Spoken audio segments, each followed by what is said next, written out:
Les 5 minutes de la gestion, bonjour. J'ai un challenge à proposer à Cédric Besson de Gaspal Gestion. En 5 minutes, faire le point sur la gestion de portefeuille. Donc Cédric, depuis le début de l'année, ça a été la fête, hein, ça a beaucoup monté. Beaucoup monté, plus de 10% en Europe, plus de 10% aux États-Unis et plus de 25% en Chine. Donc très fort rebond, lié essentiellement au miroir de la baisse de l'année dernière, avec faible volume l'année dernière, faible volume en début d'année. Mais c'est vrai que les banques centrales ont changé leur discours, très fortement au niveau de la Banque centrale américaine, qui a dit « j'arrête de monter mes taux ». Je pense qu'elles ont pris peur, comme nous, que le monde allait peut-être s'écrouler. Et la Banque centrale européenne a embrayé le pas en indiquant également « whatever it takes ». Donc on a été rassurés. La deuxième chose, c'est que dans ces discussions chinoises et américaines, on a l'impression qu'il y a un accord qui va être conclu d'ici la fin du mois de mars. Et tous les jours, on a été tenu en haleine par cet accord. Alors qu'est-ce qui a le plus bougé ?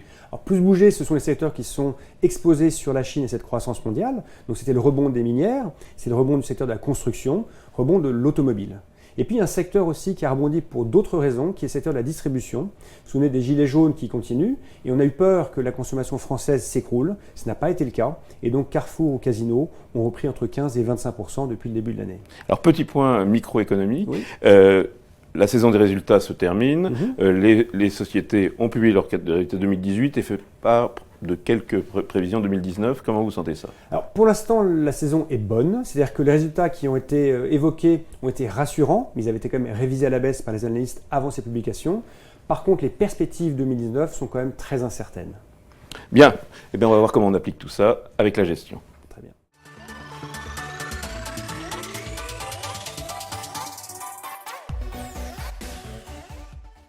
Alors Cédric, chez Gaspal, qu'est-ce que vous avez fait dans cette hausse ? Alors si vous vous souvenez, l'été dernier, on avait réduit la voilure sur les actions pour tomber à 30% à la fin de l'année. Et cette année, après le discours de ces banques centrales, on a progressivement remonté la pondération et nous sommes aujourd'hui à 50%. Donc un neutre constructif sur la poche action actuellement. Ne pas oublier qu'il y a des dividendes forts autour de 4% et une valorisation à 14 fois les bénéfices pour l'Europe. On ne peut pas dire que ce soit excessif. Et dans la poche, vous avez arbitré ou vous avez plutôt maintenu vos positions ? On a préféré maintenir nos positions et ne pas renforcer des cycliques industriels. On est plus sur les valeurs de luxe, toujours, sur les valeurs aéronautiques, sur les valeurs pétrolières, puisque le baril se tient au-dessus de 60, et toujours sur la technologie. Bien. Alors, est-ce qu'il reste quelque chose à gagner après une hausse de plus de 10 à 12% depuis le début de l'année ? Alors, effectivement, vu l'ampleur du rebond, il faut être modeste pour la fin de l'année, mais c'est toujours positif.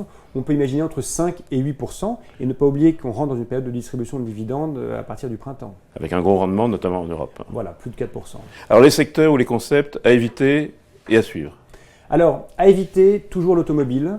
On a encore eu un avertissement sur les résultats d'un constructeur allemand, Schaeffler, cette semaine. On est toujours en ralentissement dans le monde entier, y compris en Chine, ralentissement à 2 chiffres. Donc, secteur à éviter. Ce que l'on privilégie, c'est toujours les pétroles, le luxe, la technologie. Et dans ce secteur de la technologie, on est convaincu que la transformation digitale est forte et porteuse et on va investir sur les acteurs qui accompagnent les entreprises, en particulier Atos.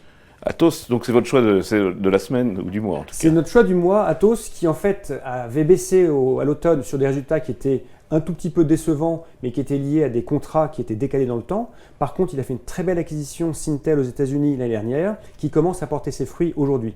La deuxième raison, c'est que Atos a décidé de donner à ses actionnaires la moitié de sa participation dans Worldline, qui est le leader des paiements. Et donc, on va récupérer 25% du capital de Worldline, qui, pour nous, est quelque chose de très très positif dans ce monde des paiements.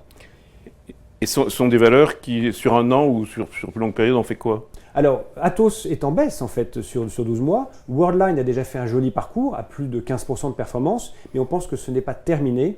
Le marché va profiter de ces liquidités nouvelles avec plus d'actions qui vont être cotées pour pouvoir accompagner le management dans sa croissance qui peut être à la fois organique et externe. Bon, donc le digital, un de vos concepts et vous l'appliquez. Exactement. Ça sera le mot de la fin. Merci Cédric. Merci Hubert.